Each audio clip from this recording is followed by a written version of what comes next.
Welcome to the fourth installment of this Chromebook Basics tutorial. Um, Objectives for the following screencast will be as follows. We're going to focus on Google Calendar.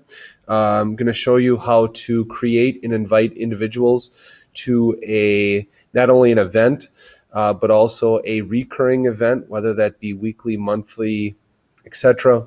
I'm going to show you how to create and share calendars different from your default user calendar, and then also going to show you how to potentially search for an available time to meet with somebody built into Google Calendar. So let's take a look at how to create and invite an individual or individuals to an event, and also look at how to use how it could recur over a course of time. So one way that I use this is my weekly ELA or house team meeting that I have. So here's how you set that up. The first thing you're going to want to do is you're going to want to go ahead and hit create to create an event. And when you do that, I'll just take a look at how ours is set up here. So to do that, what you're going to need to do is you're going to a name, identify when specifically, what time it will be meeting. So ours is every Thursday from approximately 11:10 to 12:10. I have the location outlined here as well. The one thing that will make this recur over a period of time is right here. You need to check the box that says repeat. And then if we edit this here, you see the option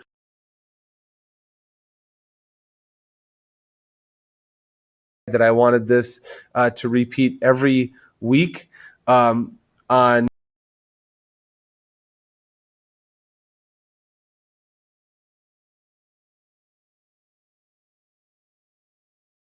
school year. What I also did then was shared it with the other members of the 7th grade ELA team. And by doing so, all they do is they get an email notification appear on their calendar as well as yours.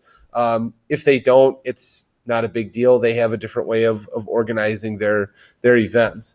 But when you go ahead and you go to save, then you'll notice Thursday at 11:10, I have my the ELA meeting will pop up. If I go to the next week, Thursday,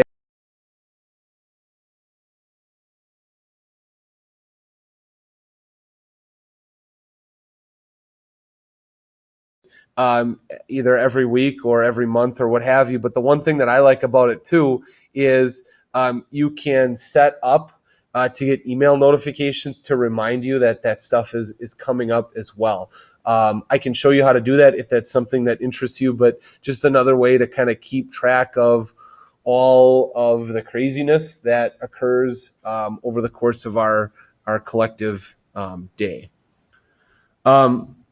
The next thing that I'd like to look at is how do you go about and create and share other calendars. So by default, everybody has a user calendar that is their own personal default calendar.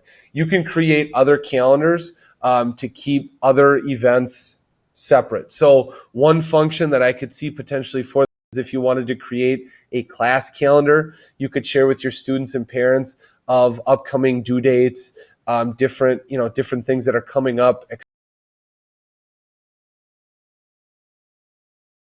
Calendar. So to do that, what you're going to want to do is go down to My Calendars, and if you click the down arrow here, we're going to want to create a new calendar.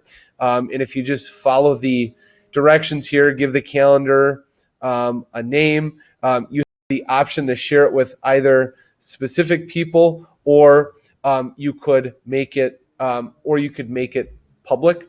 So you'd have to follow the directions there with that.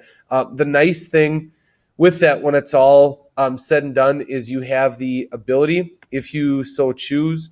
Let's say if we go into this calendar here by default, If you have a website or a blog, different things like that, there's different ways to share that calendar. You could share it via email, but then you could also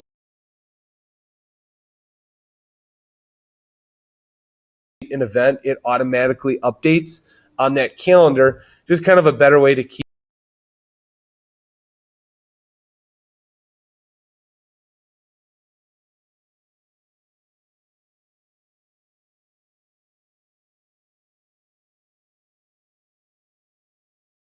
to meet rather than playing the email game of can you do this time? No, I can't do that time. How about this time? A little bit more of a potentially efficient way to work. So let's just say, for example, I need to set up a meeting with Mark Peppercorn.